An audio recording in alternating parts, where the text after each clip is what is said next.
Oh, tu sais que si tu prends une betterave pour rendre ta peau éclatante, la carotte riche en vitamine A. Alors non, aucune plante ne contient de vitamine A rétinol.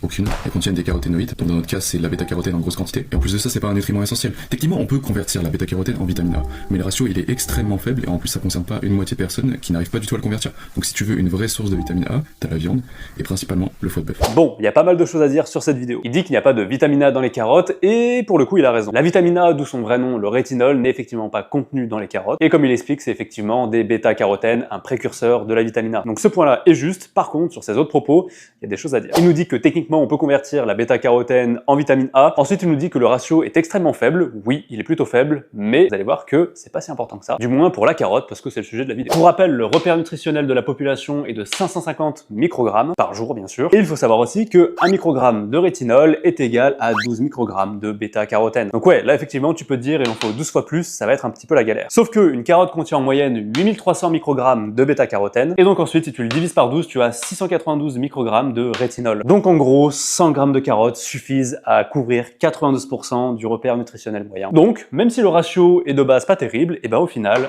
on arrive à couvrir quasiment la totalité des besoins. Bon après, il nous dit qu'il y a une bonne partie de la population qui n'est pas capable de faire cette conversion. Son information tient d'un blog où il y a 20 lignes écrites. Voilà, il n'y a pas de source, il n'y a rien du tout. Donc vous dites bien, il n'y a pas grand chose à en tirer. Bon après, pour finir, il nous dit que le foie de bœuf est une richesse en vitamine A, et ça c'est vrai. Parce qu'on a tout simplement 9450 microgrammes au 100 grammes, c'est colossal. Et là pareil, tu peux dire, bah c'est énorme, donc c'est cool, sauf que bah, comme pas mal de vitamines et minéraux, il y a une limite supérieure de sécurité qu'on appelle la LSS. Et la LSS, elle est à 3000 microgrammes par jour. Donc ça veut dire qu'il faudrait consommer au maximum 30 grammes de foie de bœuf pour ne pas dépasser cette limite supérieure de sécurité. Et 30 grammes, c'est pas beaucoup. Sachant que vous avez probablement d'autres aliments qui contiennent de la vitamine A, qui va encore plus exploser ce seuil. Donc globalement, le foie de bœuf peut avoir un intérêt, mais il faut faire extrêmement attention à pas exploser cette limite parce que avec 30 grammes, ça va très vite. Bref, je m'appelle Florian, je suis diététicien nutritionniste, et si cette vidéo t'a plu, je t'invite à liker et à t'abonner, ça fait toujours plaisir.